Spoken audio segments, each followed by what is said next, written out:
Customer parcel হাতে পাওয়ার পর দেখে যে তার এই প্রোপেলার ফাইটার প্লেনের শোপিচের প্রোপেলার নাকি ঘুরতেছে না। আমি তাকে বললাম যে ভাই আপনি এটা রোডের আলোতে নিয়ে একটু ভালো মতো ট্রাই করে দেখেন। আবার মাঝে মধ্যে এটা মানে কুরিয়ার কোম্পানির চাপে পড়ে এটার প্রোপেলারটা মাঝে মধ্যে ভিতরের দিকে দেবে গিয়ে একটু লক হয়ে থাকে। আপনি এটাকে প্রোপেলারটা টান দিয়ে বের করে এটাকে এইভাবে ট্রাই করে দেখেন।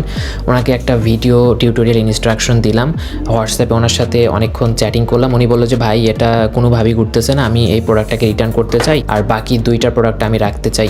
তো এখন কথা হচ্ছে আমাদের প্রতিটা প্রোডাক্টই তো কোয়ালিটি চেক করা, এরপরে যদি এরকম একটা সমস্যা হয়ে যায় তখন আসলে করার কিছুই থাকে না। আমি বললাম আচ্ছা ভাই ঠিক আছে, আপনার সাথে আর বেশি কথা বলবো না, আপনি প্রোডাক্টটা রিটার্ন করে দেন। তো আচ্ছা ঠিক আছে, উনি প্রোডাক্টটা রিটার্ন করে দিলেন। একদিন পর আমি প্রোডাক্টটা হাতে পেয়ে গেলাম অ্যান্ড হাতে পেয়ে দেখি ভাই প্রোডাক্টটা রোদের আলোতে নিয়ে গিয়ে একদম পারফেক্টলি কাজ করতেছিল। এই দেখেন দুপুর 4:30টারও বেশি বাজে এখন, এই সময় প্রোডাক্টটা দেখেন কি দারুণভাবে কাজ করতেছে। এরপরও কাস্টমার এই প্রোডাক্টটাকে রিটার্ন পাঠিয়ে দিল। এখন কি করার ভাই বলেন। আর আমাদের কাছে কিন্তু এখন বিভিন্ন মডেলের বিভিন্ন ভেরিয়েশনের আপনারা প্রোপেলার ফাইটার প্লেনের শোপিস পেয়ে যাবেন। আর সবগুলোর শোপিসের উপর এই রমাদান উপলক্ষে থাকছে 30% ডিসকাউন্ট। তাই দেরি না করে এখনই আপনার পছন্দের প্রোপেলার ফাইটার প্লেনের শোপিসটাকে অর্ডার করে ফেলুন। ধন্যবাদ।